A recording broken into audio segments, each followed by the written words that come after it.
हे guys, मैं हूँ Charu. Welcome to law school. आगे बढ़ने से पहले चैनल को सब्सक्राइब जरूर कर लीजिए और बेल आइकन को दबाना ना भूलें।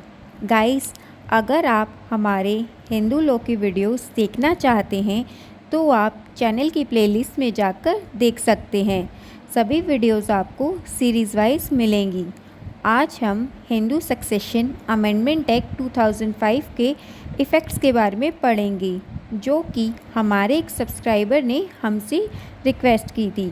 Guys, Hindu succession amendment act 2005 Hindu succession act 1956 में जो जेंडर डिस्क्रिमिनेशन के प्रोविज़न्स थे उन्हें रिमूव करने के लिए पार्लियामेंट ने बनाया था। इस अमेंडमेंट एक्ट के आने के बाद डॉटर का भी बाय बर्थ एज अ कोपार्टनर उसी तरह राइट होगा जैसे कि सन का होता था। अगर हम एंशियंट टाइम से वुमेन के स्टेटस के बारे में बात करें तो वह हमेशा से ही सेकेंडरी रहा है। इवन मनुस्मृति के अकॉर्डिंग भी चाइल्डहुड में एक लड़की को उसके फादर प्रोटेक्ट करेंगे, यंगेस्ट एज में उसके हस्बैंड और ओल्ड एज में उसका सन। एक वुमेन को इंडिपेंडेंस के लिए फिट नहीं समझा जाता था।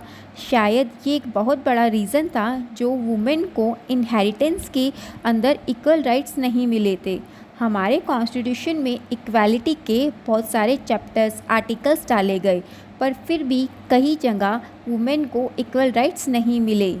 हिंदू फैमिलीज़ में इनहेरिटेंस के टाइम पर सन को ही प्रेफरेंस दी जाती थी। हिंदू लॉ में दो स्कूल्स के बारे में बात की जाती है, मिताक्षरा और दयाभागा, जो कि इनहेरिटेंस के बारे में भी बात करते हैं।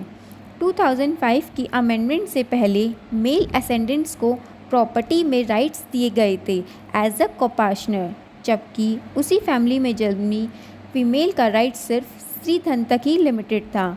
मेल के पास एज अ कोपार्टनर पार्टीशन क्लेम करके प्रॉपर्टी इनहेरिट करने का पूरा राइट था। दयाभागा स्कूल में इस तरह का कोई डिफरेंस नहीं था मेल और फीमेल के बीच में। वहाँ पर बाय बर्थ राइट नहीं आता।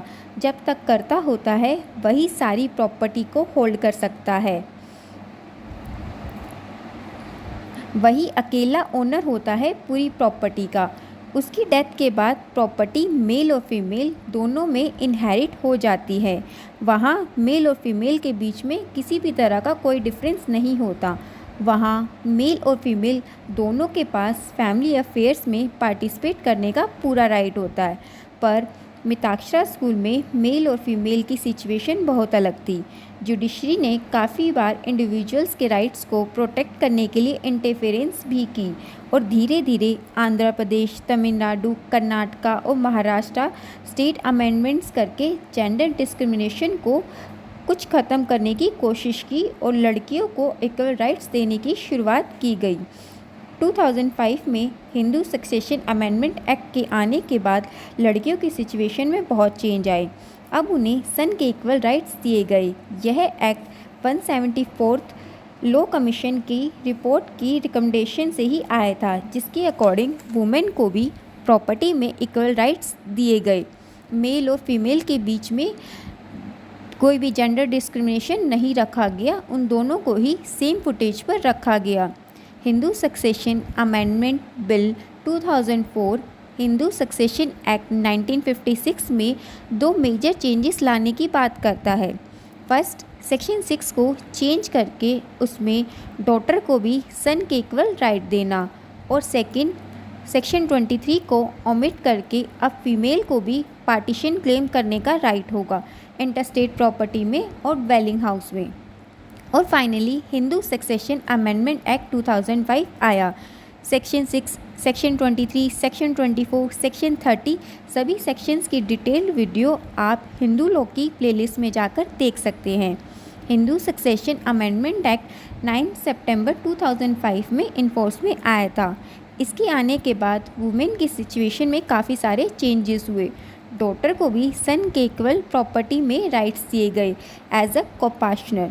सेक्शन 6 के अकॉर्डिंग अब डॉटर का भी बाय बर्थ एज अ कोपार्टनर सभी राइट्स एक्सरसाइज करने का राइट हो गया, जो राइट्स सिर्फ सन के पास हुआ करता था एज अ कोपार्टनर।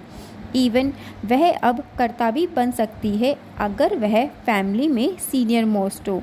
वह भी सन की तरह पार्टीशन क्लेम कर सकती है।